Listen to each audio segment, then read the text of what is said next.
अगर आप भी लेना चाहते हैं देश दुनिया की तमाम जानकारी तो आज ही सब्सक्राइब करें हमारे चैनल को। साथ ही नीचे दिए बेल आइकन को जरूर दबाएं ताकि हर अपडेट आप तक पहुंच सके।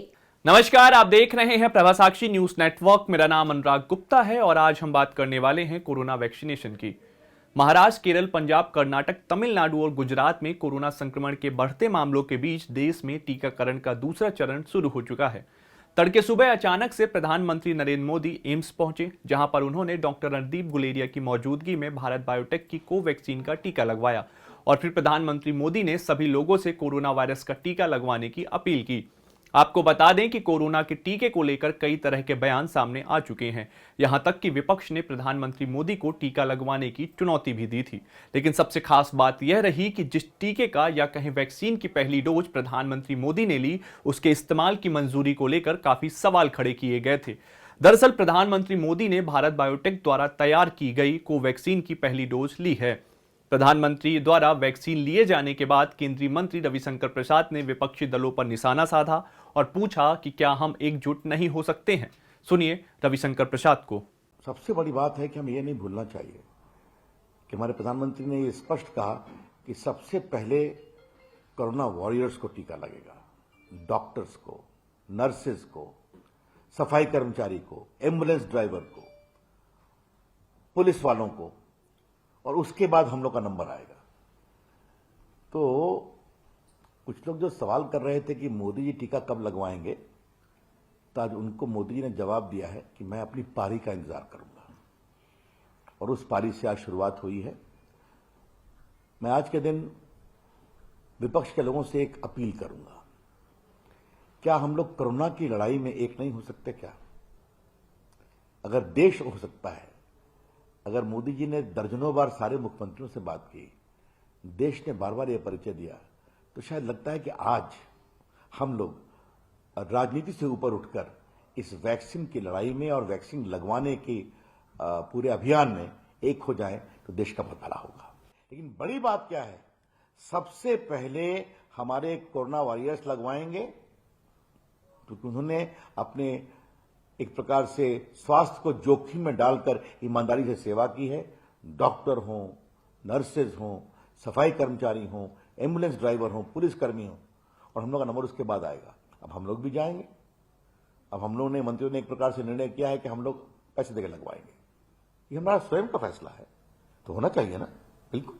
बता दें कि 60 साल से अधिक उम्र और गंभीर बीमारी से पीड़ित 45 साल से अधिक उम्र के लोगों के लिए टीकाकरण की शुरुआत हो चुकी है। कोविन ऐप पर रजिस्ट्रेशन कराने के बाद आसानी से कोरोना वैक्सीन की डोज ली जा सकती है। लेकिन यह भी देखा गया कि कोविन ऐप पर रजिस्ट्रेशन नहीं होने पर भी आसानी से वैक्सीन लगवाई जा सकती है। दरअसल मध्य प्रदेश के भोपाल में देखा गया कि वहां पर अलग से रजिस्ट्रेशन डेस्क बनाई गई है, जहां पर बुजुर्ग व्यक्ति अपना आधार कार्ड नंबर बताकर रजिस्ट्रेशन करा सकते हैं और फिर वैक्सीन लगवा सकते हैं। वैक्सीन सरकारी अस्पतालों के साथ साथ प्राइवेट अस्पतालों में भी लगवाई जा सकती है, लेकिन प्राइवेट अस्पतालों में वैक्सीन लगवाने के लिए 250 रुपए कीमत अदा करनी पड़ेगी। वहीं बिहार के मुख्यमंत्री नीतीश कुमार ने तो प्राइवेट अस्पतालों में भी मुफ्त में वैक्सीनेशन की सुविधा देने का ऐलान किया है। सुनिए नीतीश कुमार को। हेल्थ मिनिस्टर भी थे और सभी अधिकारी थे, उसी में बैठ करके हम लोगों ने सारी बातों के बारे में कि जो आज से किया जाना है सब जगह, उसके बारे में पूरी तैयारी के बारे में उसकी समीक्षा की, एक चीज के बारे में, और उसी समय ये निर्णय हुआ कि कल हम लेंगे, और वही तय हुआ कि IGIMS में ही हम जाकर के लेंगे। और उसके बाद तो इंतजाम किया जा रहा है कई जगहों का भी, विधानसभा विधान परिषद के लिए भी इंतजाम किया जाएगा, हर जगह के लिए इंतजाम किया जा रहा है। लेकिन आज से शुरू होने वाला है और आज ही हम अपना टीकाकरण कराएंगे। बिल्कुल वैक्सीनेशन फ्री होगा। मुझे लगता है कि हाँ, वहाँ भी जो जाएंगे उनके लिए भी राज्य सरकार की तरफ से मुफ्त का इंतजाम ही किया जाएगा, तय कर दिया। राज्यसभा में नेता प्रतिपक्ष और कांग्रेस नेता मल्लिकार्जुन खड़गे ने अपील की कि पहले युवाओं को कोरोना वैक्सीन देनी चाहिए। मेरी उम्र तो 70 साल से ऊपर है और मेरे पास तो जीने के लिए महज 10-15 साल ही बचे हैं। सुनिए मल्लिकार्जुन खड़गे ने क्या कुछ कहा। देखो, इसमें मैं पॉलिटिक्स करना नहीं चाहता।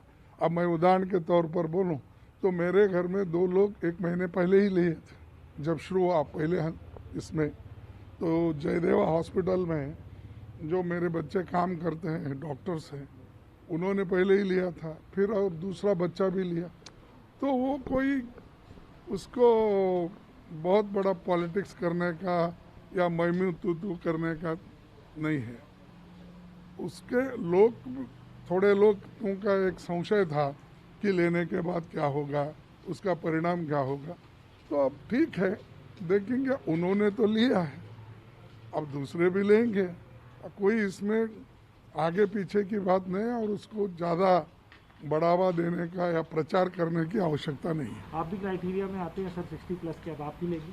मैं 70 प्लस हूँ। अब मेरा तो ये उद्देश्य है भाई, मेरे बजाय आप मेरे से यंगस्टर्स को दो जो लॉन्गविटी ऑफ लाइफ रहती है उसकी। अब हमारी जो लाइफ है तो 10-15 साल की रहती है, तो आप लोगों को बचाने के लिए दे दो, मेरे को दिए, मैं भी लेता हूँ। अब हम जाते जाते एम्स के निदेशक डॉक्टर रणदीप गुलेरिया का बयान आपको सुनाना चाहते हैं, जिन्होंने आश्वासन जताया कि प्रधानमंत्री मोदी द्वारा वैक्सीन की डोज लिए जाने के बाद अब बड़ी संख्या में लोग टीकाकरण करवाएंगे। इसके लिए उन्होंने एम्स में 5 साइटें भी तैयार करवाई हैं। उन्होंने कहा कि प्रधानमंत्री मोदी ने भारत में निर्मित कोवैक्सीन की डोज ली और यह दर्शाता है कि दोनों टीके पूरी तरह से सुरक्षित और कारगर हैं। टीकाकरण के लिए हमें आगे आना चाहिए और जो भी टीका उपलब्ध हो उसकी डोज लगवानी चाहिए। सुनिए डॉक्टर रणदीप गुलेरिया को। Our Prime Minister came forward and took the vaccine when his turn came and showed the way to the nation that we should all come forward when our turn comes to take the vaccine, and I think this will really go a long way in getting over the issue of vaccine hesitancy.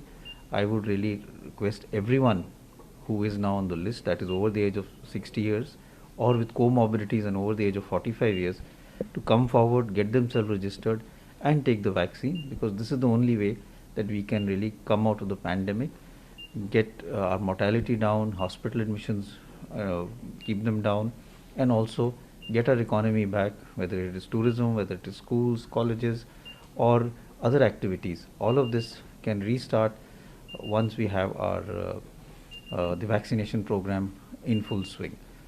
Secondly, he also took the vaccine which is made in India, Bharat Biotech Covaxin, and showed that both vaccines are safe, both vaccines are efficacious, and we should come forward and take whatever vaccine is available in our vaccination site. There has been a lot of controversy regarding one vaccine as compared to the other. That has also been laid to rest as far as this is concerned. Hindustan से corona को भगाने के लिए चलाए गए vaccination महाअभियान में प्रधानमंत्री मोदी के बाद उपराष्ट्रपति एम वेंकैया नायडू, गृह मंत्री अमित शाह, केंद्रीय मंत्री जितेंद्र सिंह, मुख्यमंत्री नवीन पटनायक समेत कई दिग्गज नेताओं ने वैक्सीन लगवाई।